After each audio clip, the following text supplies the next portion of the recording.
नमस्ते। उपनिषदों की इस गहरी चर्चा में आपका स्वागत है। देखिए, अब तक हमने आत्मा और ब्रह्म जैसे बड़े बड़े कॉन्सेप्ट्स को समझा है, राइट? लेकिन आज हम बिल्कुल इसके कोर तक जाने वाले हैं। हम उस एक चाबी को डिकोड करेंगे जो सदियों से आत्मज्ञान का सबसे बड़ा रहस्य रही है। जरा सोचिए, क्या हजारों लाखों प्राचीन मंत्रों को, इतने विशाल वैदिक ग्रंथों को सिर्फ एक छोटे से वाक्य में समेटा जा सकता है?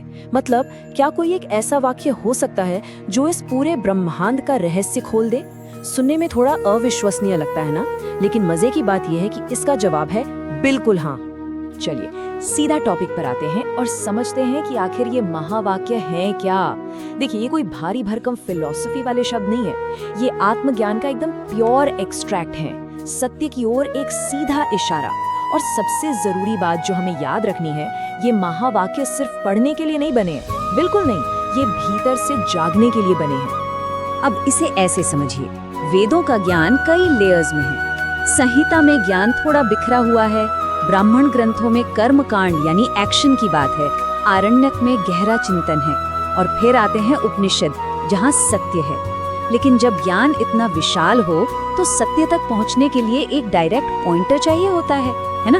बस यही काम ये महावाक्य करते हैं। ये उस पूरे समंदर को सत्य की एक सिंगल लेजर शार्प किरण में बदल देते हैं। तो चलिए ऋग्वेद के पहले महावाक्य से शुरू करते हैं, प्रज्ञानम ब्रह्म। इसका सीधा सा अर्थ है चेतना ही ब्रह्म है। इसका मतलब जो अवेयरनेस, जो जागरूकता हमारे भीतर हर एक सेकंड मौजूद है, जो हर चीज को फील कर रही है, असल में वही अल्टीमेट रियलिटी है। इसे एक सिंपल से उदाहरण से समझते हैं। जब हम कुछ देखते हैं तो एक्चुअल में क्या होता है? आंखें देखती हैं, राइट?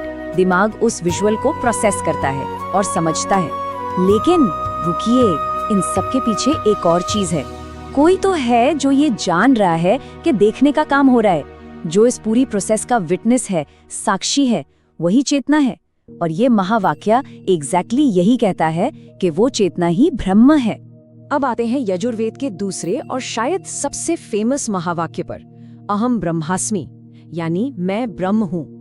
अब पहली बार सुनने में ये किसी के अहंकार या ईगो जैसा साउंड कर सकता है, लेकिन सच कहूँ तो यहाँ मैं का मतलब हमारा शरीर, हमारा नाम या हमारी आइडेंटिटी बिल्कुल नहीं है।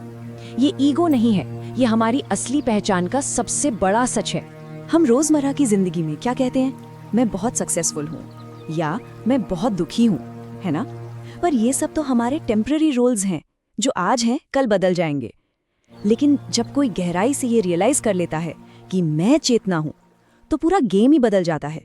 हम इन रोज रोज के बदलते रोल्स से पूरी तरह आजाद हो जाते हैं। आगे बढ़ते हैं सामवेद के तीसरे महावाक्य की तरफ, तत्वमसि, जिसका मतलब है तुम वही हो। इतिहास गवाह है कि ये वो गहरा सच है जो सदियों से एक गुरु अपने शिष्य को सौंपता आया है। गुरु का कहना होता है कि जो इस यूनिवर्स का अल्टीमेट ट्रूथ है, तुम उससे अलग नहीं हो, तुम खुद ही वो सच हो। और ये बात लहर और समुद्र के इस उदाहरण से एकदम क्लियर हो जाती है। लहर को दूर से देखिए तो वो समुद्र से अलग लगती है, उसका अपना एक फॉर्म होता है। लेकिन गहराई में जाकर सोचिए, क्या वो पानी के अलावा कुछ और है? बिल्कुल नहीं, वो पूरी तरह से समुद्र ही है। ठीक वैसे ही एक इंसान बाहर से भले ही ब्रह्म से अलग दिखाई दे, लेकिन उसकी असली और इकलौती रियलिटी सिर्फ और सिर्फ ब्रह्म ही है। यहीं से हम पहुंचते हैं हमारे चौथे और आखिरी मुख्य महावाक्य पर, जो अथर्ववेद से है, अयम आत्मा ब्रह्म, यानी ये आत्मा ही ब्रह्म है। ये लाइन हमारे भीतर बैठे उस साइलेंट ऑब्जर्वर को और इस विशाल बाहरी ब्रह्मांड को एक ही रियलिटी में मर्ज कर देती है। मतलब जो बिल्कुल हमारे भीतर है वही बाहर भी है, कोई दो अलग अलग दुनिया है ही नहीं। तो अब आप शायद सोचें कि अगर सब एक हैं तो फिर इंसान इतनी परेशानी में क्यों है? इसका सबसे बड़ा कारण है सेपरेशन, यानी अलगाव का भ्रम। हम सबने यही मान लिया है कि हम अलग हैं, दूसरे लोग अलग हैं और ये दुनिया पूरी तरह से अलग है। सच मानिए, ये विश्वास ही हमारे जीवन का सबसे बड़ा इल्यूजन है, और ये महावाक्य इसी इल्यूजन को चकनाचूर कर देते हैं। आइए इस बात को एक बहुत ही पावरफुल इमेजरी से समझते हैं, ताकि ये कॉन्सेप्ट दिमाग में बिल्कुल छप जाए। इमेजिन कीजिए 100 आईने एक साथ रखे हुए हैं। अब अगर कोई इंसान उन 100 आईनों के सामने खड़ा हो जाए तो क्या होगा? उससे 100 अलग अलग रिफ्लेक्शंस दिखाई देंगे, राइट? ऐसा लगेगा जैसे वहाँ 100 अलग अलग लोग खड़े हैं। लेकिन एक्चुअल में क्या है? चेहरा तो सिर्फ एक ही है, रिफ्लेक्शंस अलग अलग है, पर चेहरा एक है। बिल्कुल इसी तरह चेतना सिर्फ एक है, लेकिन वो हम सभी अलग अलग दिखने वाले इंसानों के जरिए खुद को एक्सप्रेस कर रही है। अब यहाँ एक सवाल उठता है, इस हजारों साल पुराने ज्ञान का आज की हमारी इस भागदौड़ भरी जिंदगी से क्या लेना देना? जवाब है, बहुत गहरा कनेक्शन है। आज की हमारी जितनी भी एंजाइटी है, घबराहट है, वो सब इसलिए है क्योंकि हम खुद को ऐसी चीजों से डिफाइन करते हैं जो हर पल बदल रही हैं, जैसे हमारी जॉब, बैंक बैलेंस या सोशल मीडिया। हम अपनी पूरी पहचान इन बदलती चीजों से जोड़ लेते हैं और इसीलिए अंदर से हमेशा डरे रहते हैं। जरा जीवन की इस टाइमलाइन को ही देख लीजिए। जब हम 10 साल के थे तो हमारा शरीर और हमारे थॉट्स बिल्कुल अलग थे। फिर 20 साल की उम्र में हम और बड़े हुए, हमारा नजरिया बदल गया, और आज हम फिर से बदल चुके हैं। लेकिन ध्यान से सोचिए, इन सबके बीच एक चीज है जो रत्ती भर भी नहीं बदली, और वो है हमारे भीतर मौजूद मैं हूं का एहसास। वो साइलेंट विटनेस जो बचपन में भी वही था और आज भी वही है, वो कभी चेंज नहीं होता। तो सबसे क्रूशियल पॉइंट ये है कि जो बदलता रहता है वो हम नहीं हैं, और जो हमेशा बना रहता है, जो कभी नहीं बदलता, बस वही हमारा सच्चा स्वरूप है। लिटरली यही महावाक्यों की सबसे पावरफुल सीख है जो हमारी पूरी आइडेंटिटी को शिफ्ट करके रख देती है।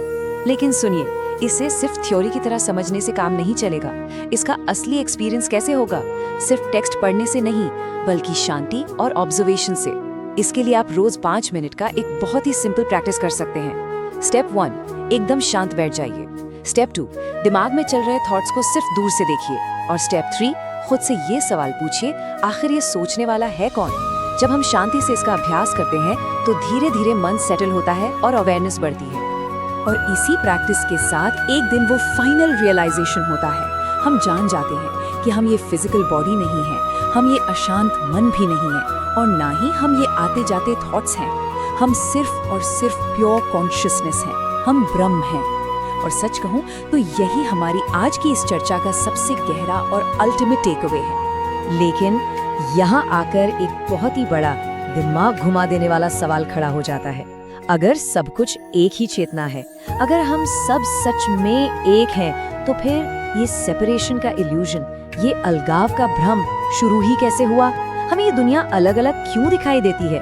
आखिर ये इतना बड़ा भ्रम क्रिएट कैसे हुआ? इसी का जवाब हम अपनी अगली चर्चा में डिकोड करेंगे, जहां हम जानेंगे कि माया आखिर क्या चीज है। तब तक के लिए इन महावाक्यों पर विचार जरूर कीजिएगा। सीखते रहिए।